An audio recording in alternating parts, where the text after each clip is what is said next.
केंद्र और प्रदेश की भाजपा सरकारों की आंखों का तारा बनी अयोध्या में जमीन के धंधे के नाम पर जमकर अंधेरगर्दी मची हुई है।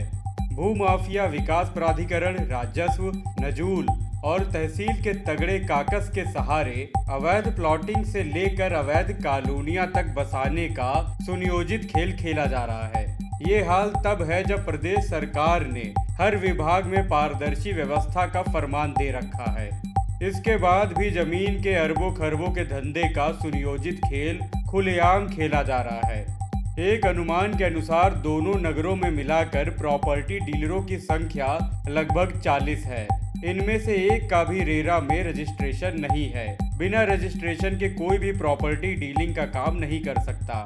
सब प्रॉपर्टी डीलर अपंजीकृत हैं। इन्हीं प्रॉपर्टी डीलरों ने सुनियोजित ढंग से प्राधिकरण से मिली भगत कर शहर के चारों ओर लगभग 30 से अधिक छोटी बड़ी कॉलोनियां बसा दी, जिनका प्राधिकरण में कोई रिकॉर्ड ही नहीं है। इन प्रॉपर्टी डीलरों ने प्राधिकरण से ना तो लेआउट पास कराया, ना प्राधिकरण इसे देखने तक गया। ये सब खेल प्राधिकरण के अधीन क्षेत्र में हुआ और अभी भी चल रहा है। गठजोड़ के कारण ही आज तक एक भी प्रॉपर्टी डीलर के खिलाफ कार्रवाई नहीं हुई। अगर कुछ हुआ भी तो नोटिस का नाटक हुआ। बता दें कि देवकली इलाके में बनी एक कॉलोनी में 80 मकान ऐसे हैं जिनका नक्शा तक प्राधिकरण के पास नहीं है। इसी कॉलोनी में एक बड़े प्रॉपर्टी डीलर का 3 मंजिला मकान भी शामिल है। इधर 4-5 सालों में डूब क्षेत्र में बनाई गई कॉलोनियां पूरी तरह से अवैध हैं। वे भी प्राधिकरण की शह पर विकसित हो गईं, जिन्हें लेकर अब प्राधिकरण घड़ियाली आंसू बहा रहा है।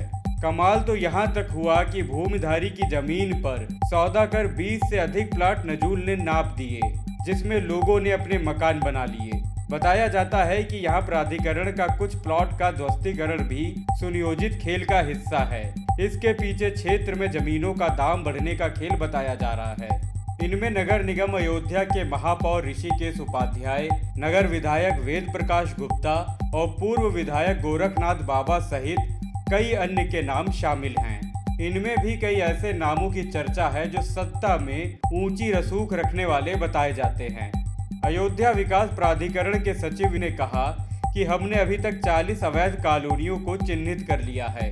इन्हें ध्वस्त किया जाएगा। यहाँ खरीद फरोख्त करने वालों की पहचान हो गई है, उनकी जांच की जा रही है। ऐसे लोगों के खिलाफ सख्त से सख्त कार्रवाई की जाएगी।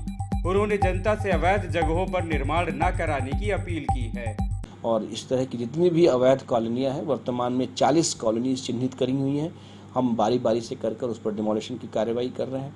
यहाँ जो लोगों ने खरीद फरोख्त करी है, उनके नाम भी आइडेंटिफाई हो चुके हैं, उनकी भी हम जांच करवा रहे हैं। और जो ऐसे प्रॉपर्टी डीलिंग का जो काम कर रहे हैं, उनके विरुद्ध भी सख्त से सख्त कानूनी कार्रवाई की जाएगी।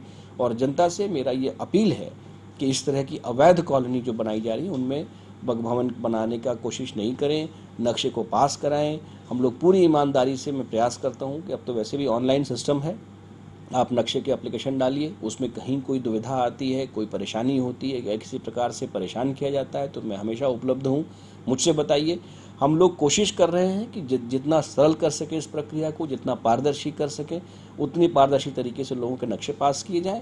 और अगर कोई बहका रहा है, बेवकूफ़ बनाता है, तो उसको भी हम लोग रोक सकें। इस विषय में मैंने जो निर्देश प्राप्त हुए थे उस दशा में हमने माननीय जिलाधिकारी महोदय से भी अनुरोध किया है कि अपने स्तर से भी आप जो रजिस्ट्री करने लोग आते हैं, उनको भी चिन्हित करें कि अगर कहीं कोई इस तरह की प्लॉटिंग की मंशा से बार बार किसी क्षेत्र की रजिस्ट्रियाँ हो रही हैं, तो उनका खारिज दाखिल ना किया जाए, उनकी रजिस्ट्री ना होने पाए।